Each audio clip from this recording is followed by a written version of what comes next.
Hello, hello. Welcome to C. Here's the Deal. I'm your host, Mark Kulik. And I have a very fun guest for today's episode, Sam Martin. Hello, Mark. Mario. I'm sitting in Mario's seat, I heard. You are definitely sitting in Mario's seat. Although Mario's graciously given up his seat for like 3 consecutive episodes now, which means that we're overdue to get Mario back in this chair. No offense, none taken. It's a pleasure to have you here, Sam. It's a pleasure to be here. Thank you for having me. So I, just to give everyone a little background, I met Sam in 2018. I don't know, but you came over to the house. It was an unexpected, great time. I think it was either late 2018 or early 2019. I made a trip out west, and it's funny that you mentioned going to your house because I had like 35 meetings with potential investors that whole time, that trip, and a lot of people wanted to meet at restaurants, coffee shops, whatever. And you were just like, come to my house. And I was like, oh, this guy either lives in a mansion or he's super welcoming, And man, I was blown away. I was blown away by how close you were with your family.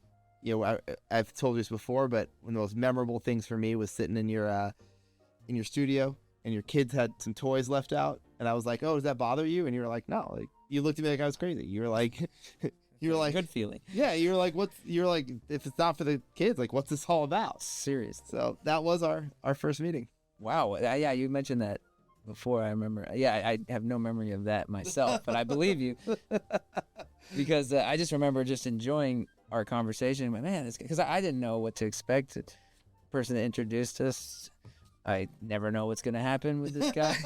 And in comes this guy, Mark, with a C. And I have no idea what's going on. And man, I just really enjoyed our initial conversation and basically every conversation since. I can't remember like an uncomfortable conversation. I was like, oh man, that Mark, I really don't like him. We did become fast friends. It was like super natural. And as I said, for me, that whole trip, I'm like going from meeting to meeting to meeting, and we lasted a while. I must have messed up your following. Well, that's the thing, right? In LA traffic, it's like I'm going from here, I'm going from, I remember, I think it was the same day that I met you. I ended up on the on the pier, Santa Monica, Santa Monica or Pier. Malibu. Yeah, the Santa Monica Pier, and just navigating through. I'm from Oklahoma. Navigating through this city is so different. Oh yeah, I see that. Navigating through that city, super dope. So Sam, why don't you tell, for people watching that don't know you, why don't you introduce yourself? Tell a little about what you do and who you are.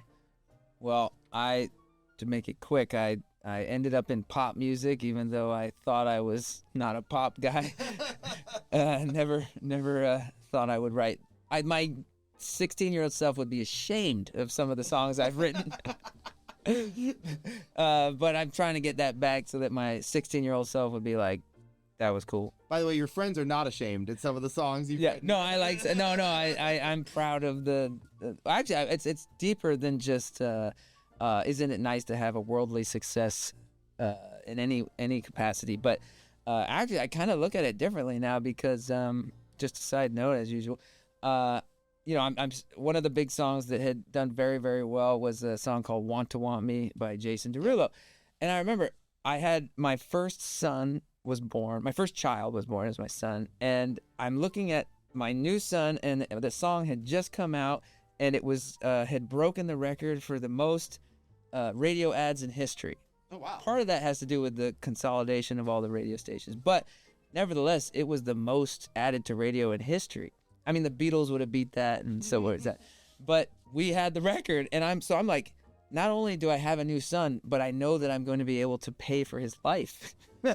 So it's this great relief, because if you know a musician does not have a salary usually, right, and doesn't have a dependable income source. So and as we've talked about, some of the songs that you think are going to be major hits turn out to flop, and then some of the songs you're like, whatever. It's yes, a lot of those. I mean, a lot of stories where I've missed it or thought something and it didn't happen.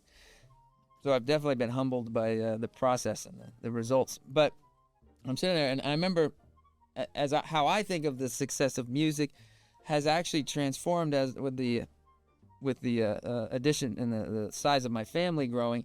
So I remember I'm sitting down with Jason Derulo, and after the success, and we're working on another song, and I looked at him and I said, hey, just so you know, like, I'm so thankful for all the work you put into your career that allowed for me to deliver a song to you that was able to be inserted into an already successful career and then exploded. And then I got to benefit from so much of the work that you've done. And basically you're feeding this collaboration between us has fed my family, housed my family, and gave us security in a way that, I probably couldn't have imagined. Has anyone ever thanked him for something like I don't think so. I don't think anyone, and I did that once for Adam Levine as well, and he didn't respond. and I did like an email on that one. And I remember I was talking to one of his closer friends, and I said, hey, did I offend him or something? Like, because I was thanking him, like, from the bottom of my heart for taking this great song to market and having it do so well. And she said, oh, he appreciates it. He just has no idea how to handle that. Well, I mean, and I've come. That's a big point that I can make later. But yeah, I think learning how to accept compliments is hard for everybody. Yeah, sure. I mean, I was actually on the phone with my rabbi last night, and he said something. We were talking about a community issue in Oklahoma City. And I made a comment, and he started, complimenting me, and I quickly changed the subject real quick, and he called me out 5 seconds. He goes, oh, you don't take compliments well. I remember, I know that about you. No, yeah, and it's like, who does? Yeah, it is hard to be like that. No, I totally agree. I totally agree. You're like, it feels good to hear someone say something good about you, and you smile, but you're like, okay, so let's talk. What are we talking about next? Yeah, exactly. Yeah, there is I feel similar in a lot of ways. It's like, great, yeah, thanks, man. But it is encouraging to Nate that you're on a path that's good. Yeah. That's the only thing I like about it. If someone compliments you, you're like, you can make that real quick if you want. You don't have to elaborate. It just gives me a little boost that, like, I'm not crazy. Well, I think that's about it. Over graciousness is something that was easy for you and I. Right? Yeah. Neither of our lives were guaranteed to go the way that they have, and so being waking up every day with a mindful attitude that, like, we should thank people around us. Yes, I think it's a little different. It shouldn't be. It shouldn't be. You're right. No, You're totally right on that. Well, I mean, I honestly, like, this will completely derail, but I have taken it hopefully a step further and further with my children too, because we'll say, like, some people pray at the dinner table, and we're down with that, of course. But sometimes I'll go like, hey, how did this food get here? And my sons they've started to catch the lesson. They'll go like, well, who should we thank? And they're like, well, thank Mom for doing this, and thank this. And I said, well, where'd the food get to the supermarket? And they said, well, there were truck drivers that drove the food to the truck. I always thank the truck drivers. And they go, well, where was the food before that? It was on a farm. We should thank the farm. Well, look how much work the farmers do to get the food to grow. They got to fight the bugs and all that. And then you go all the way, well, how does the food grow? It's like a magical life force power that we would call God, or, and that. I was actually just thinking that, by the way. And so then you go, well, shoot, you thank everyone down the line. You're sitting there for an essay and you never get to your food. So we don't do it very often. But we want to make sure that, oh my gosh, we can't grow the food. We can't. We don't herd the cows. We don't do anything. We don't drive the food to the supermarket. We don't know what they need or when they have diseases. We are completely stand on the shoulders of a mountain, an army of people who don't get thanked for what they do, and they're just trying to make their lives work. So that's even when you get to a supermarket setting, I mean, like, one of the things I've tried to not take for granted is how everybody in our life, even for people that for the people that work at Whole Foods, they put time and effort into making sure that our shopping experience is easy. Yeah. So it's like, and you think about all these small things in your life that might add 10 seconds here, 10 seconds here, a minute there. But for someone like you, when you're creative, a minute here and a minute there could be the difference between. Very true. I mean, it's important enough for guys like me and Mario. Like, we'd love to have an extra couple minutes, but for you can accomplish something in a couple minutes that, like, unfortunately, that's an overwhelming. It's totally true, but if you think of it that way, you would be like have anxiety attacks because it is true. I mean, my initial, I had no success, worldly success. I had little signs that maybe it was worth doing. People encouraged me growing up, and I had sold CDs and people bought them, and the whole town was playing my. So I had like little reasons to think, but it was so riddled with failure after failure after failure. But there was always that little like, you should do this. I had given up on music at one point, and I said I have a wife now. I can't just go down my hobbies, favorite, and bring us into just being completely broke, over my hobby. And I'm like, I don't think it's a hobby, but man, I got to figure something out to make money. I'm sitting in the with scrubs and trying to sell like pee cups to doctors for like a royalty. And the guy next to me goes, "What are you doing here?" Because he went to my concert, and he's like, "What are you doing in scrubs selling pee cups to doctors trying to get in on this thing?" And I was like, I can't figure it out with music. I just can't. I love music, but I've got. He's like, you should not be here. And I was like, I'm here, okay? Just leave me alone, And then in the scrubs, I actually got my phone call. That was my lucky break. I was in scrubs, and I got a call like, is this Samuel Martin? And I was like, yes. And he's like, I'm looking for Sam Martin. Anyway, it ends up being the biggest connection of my life, and it's I hung up. I said, "Hey, you sound like a, can I call you back?" It sounded crazy, and it ended up being the moment. And anyway, but where are we headed with that? So I'm brought into this world of music for this my lucky break, and I'm trying so hard to write music for this company that has the gateway to all the stars in Hollywood and music. I'm sending stuff in and nothing's happening. And finally I go to bed one night sort of frustrated, and my wife, I go to bed, I wake up with a melody in my head, and it sounded like pop music to me, which I actually just sounded like Blink-182.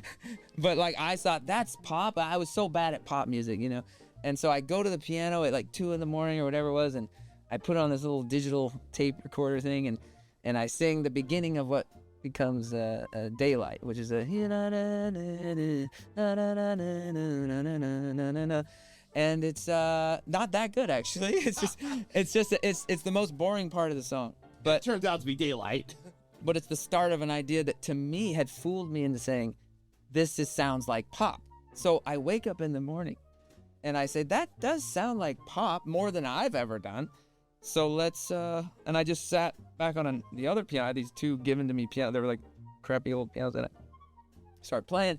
And in 45 seconds, I swear to you, maybe a minute and a half, it was the pre-chorus, the chorus, and what would be most of the post-chorus written in 45. Just as however long it was is how long it took to write it. And I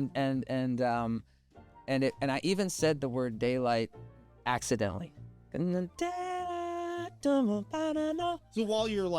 while I'm on the chords, conceptualizing the melody, I accidentally said daylight. Some people are very good at that. They'll say the lyric while they're writing the melody, and you're like, okay. And to me, that's exceptionally high level, gifted channeling, spiritual gifting.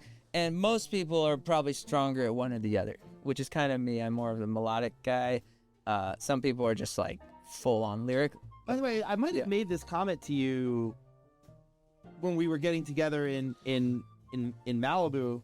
Oh yeah, what was that, like 2 years ago at this point? Yeah, sure. It was. But I'm a big William Faulkner fan. I studied Faulkner in college, and he has one of the great works of literature that he did was a 3-part story called the Snopes trilogy. And he was once asked how he could create this whole world. And it was specific to the Snopes trilogy. And he responded that he saw the whole thing like a lightning storm in the sky. Whoa. And it flashed all at once. He got it. And then he said afterwards he was left kind of trying to put together the Flash. What he had seen all at once. The next part of his journey was putting that together. I mean, I literally researched this because it changed my life. The lightning flash, the dream, and I found that Paul McCartney had the same thing happen with Yesterday. You find that Tesla had the same thing with the alternative current motor that caused the electrical that beat out Edison for the how to distribute electricity. He saw it in a dream, a daydream or a dream. John Lennon had taken 8 hours to try to write a song, trying to compete with Paul and all that, and he gave up and then laid down, heard the lyrics, the harmonies, and everything to Nowhere Man, and just was like, whoa, and he put it down, and that was exactly the song. So you'll find that, like, my favorite quote, one of them was, right before John Lennon dies, he has an interview, and in this interview he says that they're saying, Yoko's like, you are a fast writer. You're very fast. He's like, yeah, I'm a fast writer. It kind of comes. Sometimes they come so quickly that I say, am I even allowed to say I wrote it? Because it just came right through me. And that's how I feel at the best times, because it's so ridiculous how it flows. And sure, you grew up with this music and all this. And I could go even a step deeper, which is, I don't think we even choose what we resonate with. So if I play you a Pink Floyd song and then I play you a classical song, you may just love the classical song and not really know why you didn't love Pink Floyd as much as I did, or whatever. And what I noticed is that was the same for me. I didn't figure out that Michael Jackson was a genius until I was 28. But I liked his songs, but I loved immediately John Lennon, Pink Floyd, but I was just drawn to it. And you could say it's the culture, it's the this, and it is parts of it, but there's, at the end of the day, why this and not this? Sam, we were laughing when we went to Woodland Oaks this morning. Yeah. One of the properties that Sam's partnered with us in. We'll get there. We'll get there later. Yeah. But we were laughing about where this conversation could take us. Immediately in the wrong direction. I would say in the right direction, but I'm gonna say something deeply personal. Go ahead. Which is when you said the line from John Lennon. Yeah. Whether we believe it, there are people that believe in God. There's people that believe in this spiritual force or in this force of nature. Sure. But I have a story from the rabbi in Malibu, who I was sitting at his Shabbat table, and we were all talking about whatever we were talking about at the table on a Friday night. And somebody asked me, "Oh, you're in real estate. How do you know when the right time to buy or sell is?"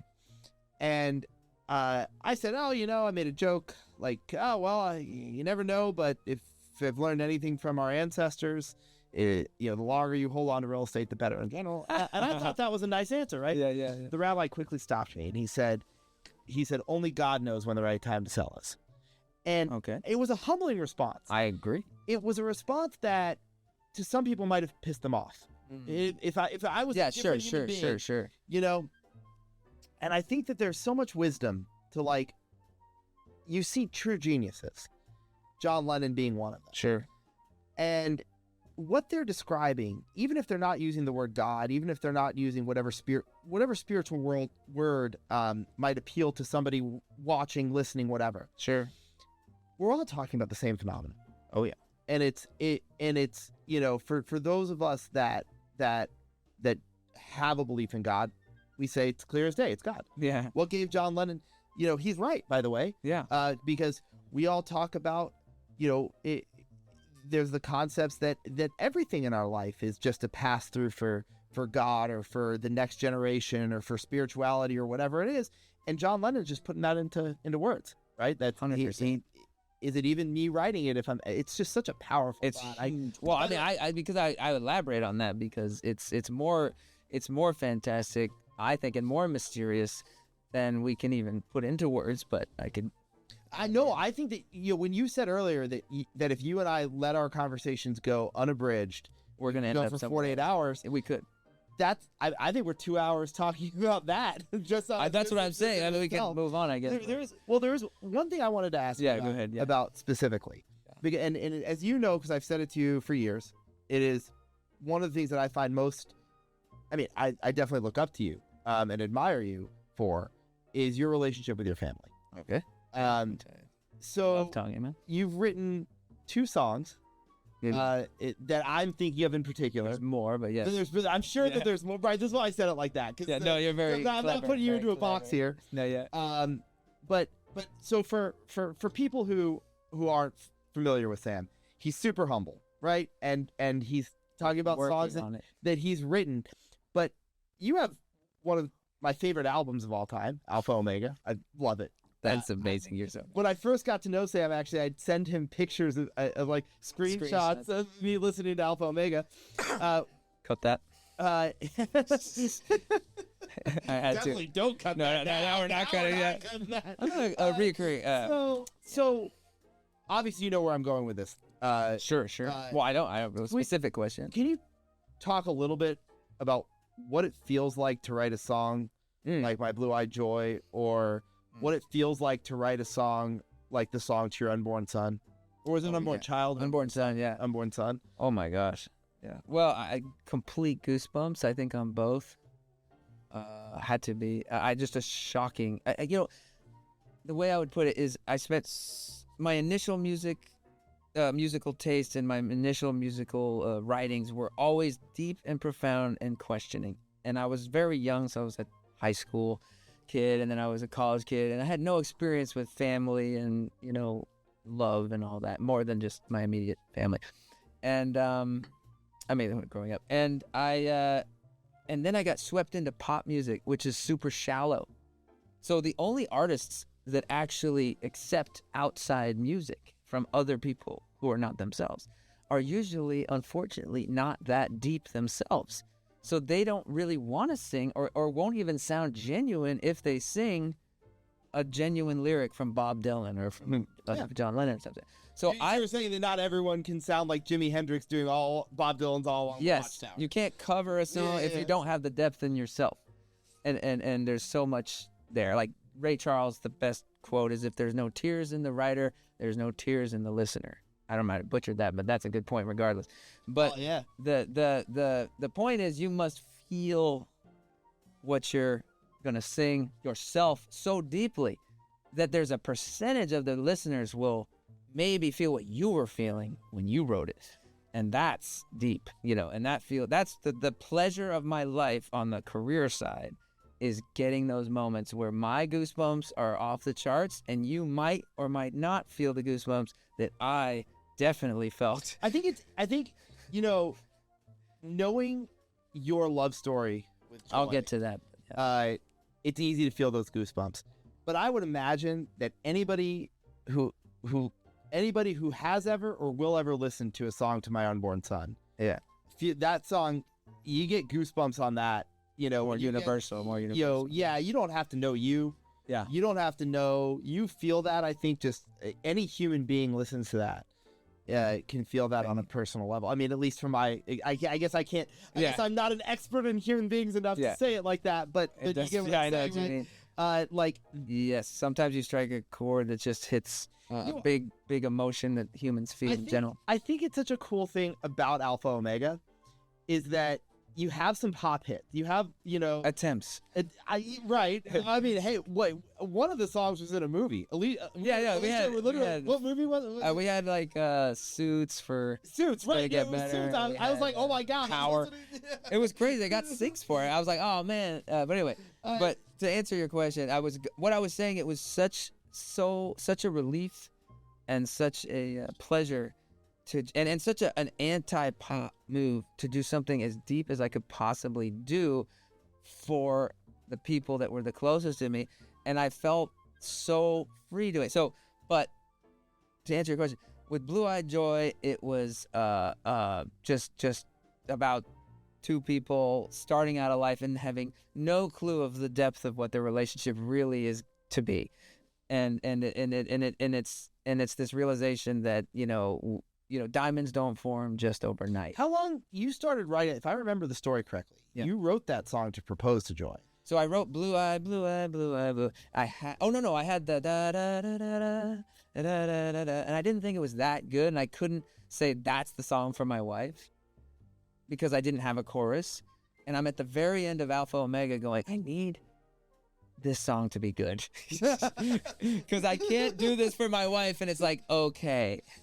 So I end up falling into this melodic trance of blue eye, blue eye, blue eye, blue eye. They're some of my favorite chords. They're just simple chords, but they're beautiful to me. And I was like, this is the prettiness that it needs to be, and this is the goosebumps I've been looking for. And I put the two songs together, the verse is the more powerful lyric, and the chorus has the more powerful melody with just repeating lyrical phrase. And I was so happy about that song because, and it, you know, it's not a hit song or anything. I was just like, this exists. I have this now. When I'm dead and gone, it'll be here as long as the internet's here.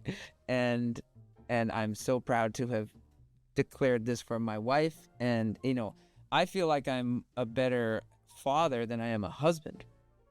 And it's just because I'm learning. I don't have kids. It's probably easier to be a better father than a better husband. But we were talking earlier, because I just have a daughter now, and I realized as Mario and I were talking, I totally agreed with what he was saying. I'm like, I'm learning what women are like from my daughter. And I'm going, oh. Yeah, and then I look at my wife, I'm like, you were this, you know? And I was like, oh my God, I am clueless. So I feel I'm going to be hopefully a better husband as time goes on. The fathering, I was so ready for. I was an older brother. I was an older brother of significantly younger kids, 5 and 7. I guess that's significant enough.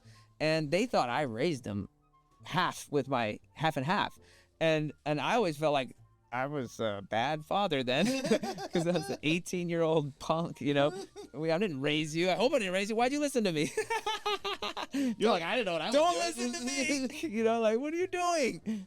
And so when it was time to be father, but what was cool is like, before my son showed up, there was this, in the womb, they did a little scan and they thought there was a 1 in 10,000 chance that he'd have some problem. I by the way, me trying to tell this story, and I'll not to interrupt you. Go ahead. But for those people that have heard me rant about you before, I've tried to do justice to the feelings that you talked about, getting that news and how that translated into the song. So with that, So for me, I don't usually run to music for my emotional therapy. I actually try to just deal with it as honestly and authentically as possible, which is a hard thing to do and to learn. So I just took it, but I ended up on the piano somehow one of the days after it sank in, and I realized, okay, if this is what's going to happen, or if there's a chance, then I just kind of fell into the song. And the half the song is about, you know, if there's a disability of some sort, then I'll love you any way you are. But the other half, has nothing. Totally normal. Yeah, just totally normal. The other half is just what I was, just lines that came to me that were the future I imagined it would be like to be a father and to be there from your first steps and if they're running in the field and. Oh my gosh, I have goosebumps even thinking about it.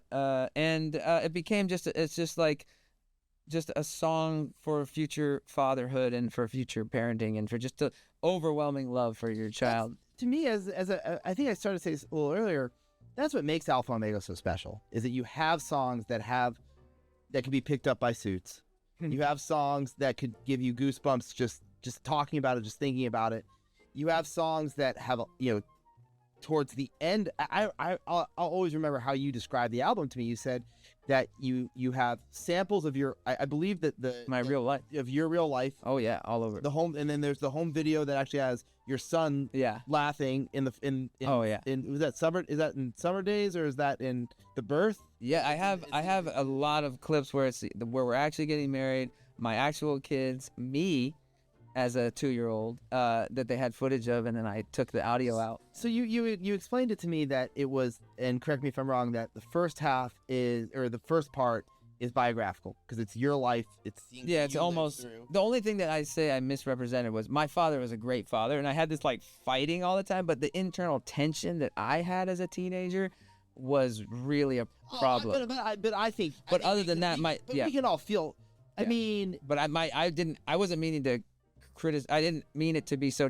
Sabotage is exactly how I felt at the worst moments of my teenage anger. But I don't think that's an indictment of our parents, right? I hope that. That's the only thing I wanted to say. To sabotage can feel that and like, it's fine. Yeah. You know, it's like you're dealing with a real. I love that. By the way, you love spending time with my dad as you are. I hope tonight. Yes, right? If he remembers, he's not gonna remember me. Sam is leaving Oklahoma today, to go spend. He's taking a 4-hour drive with his family, to spend as a non-Jewish guy to spend Shabbat dinner with my dad. So that's not an indication of Sam's I heard his speech. I heard his speech. I was like, this guy is absurd. So being the son of a Freudian psychoanalyst, right? Oh, that's I didn't even know all the things. Oh, look, I mean, my dad has grown past or around Freud's ideas and has taken a lot of different ideas from different analysts into his own practice. But my dad's base, the love that he found for psychoanalysis was Freudian. Yeah, exactly.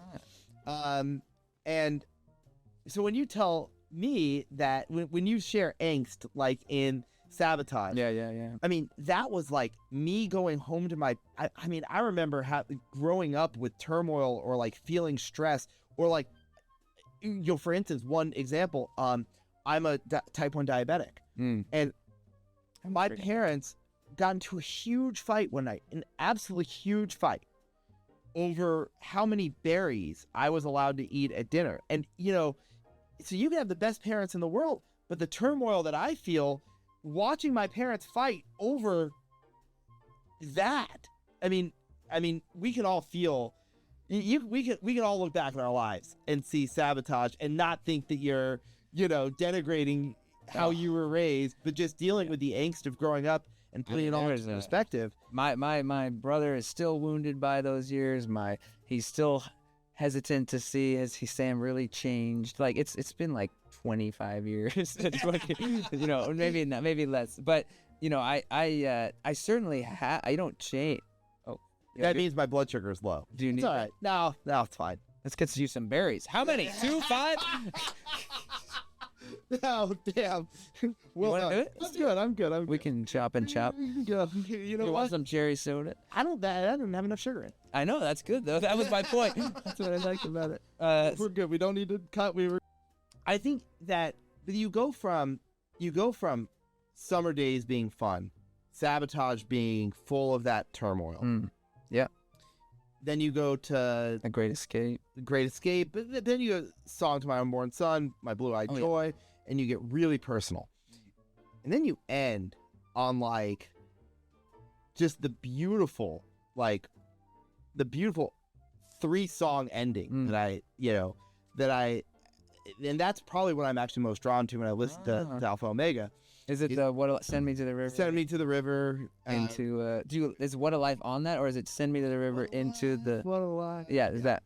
Well, no. I mean, my dad thinks I wrote that, looking at his relationship with my mom. That's what he thinks, and I think it's right. But I was imagining like your eyes are the same since everything's changed except your eyes are the same. Because you've gotten old. We've gotten old together. But anyway, sorry. It was just but I agree. Once Send Me to the River starts, I'm at it. Send me. I'm on the moon. And what is it called? Is Requiem the final? It's like it goes Requiem and then goes to Shine On. Shine On. That's right. But yeah. Shine On's powerful way to end. I was trying to what's so funny is like how interested I am in this in the spiritual side of life, and it's all so realistic, that album. So it's real. It's just very real, which I like and of course drawn to and wrote entirely myself. And then I was like, wait a second, I have like a completely different thing to talk about. So I was like, I can't prove to you the afterlife is there. We can go into a great discussion about that for 2 hours, but I definitely have a logical and spiritual sense that there's a great case for that life does not end. Because there's lots of points there. One of my favorite articles that I've read in the last couple of years said science now rethinks. It's something to the effect. I'm not. Sure. quoting, It's all good. but I'm paraphrasing. But science now believes that some hidden part of the brain may keep going far longer than they than they thought. And I called my rabbi and I said, "Are they trying so hard to not use the word soul? Is the word soul that dirty? Yeah. Some hidden part of the brain." Yeah. Yeah. Is there a hidden part of the brain? It's the soul. I mean, and the big thing is, I think George Harrison put it very nicely for those who don't want to be associated with any religion or that is, I'm not a human being having a spiritual experience.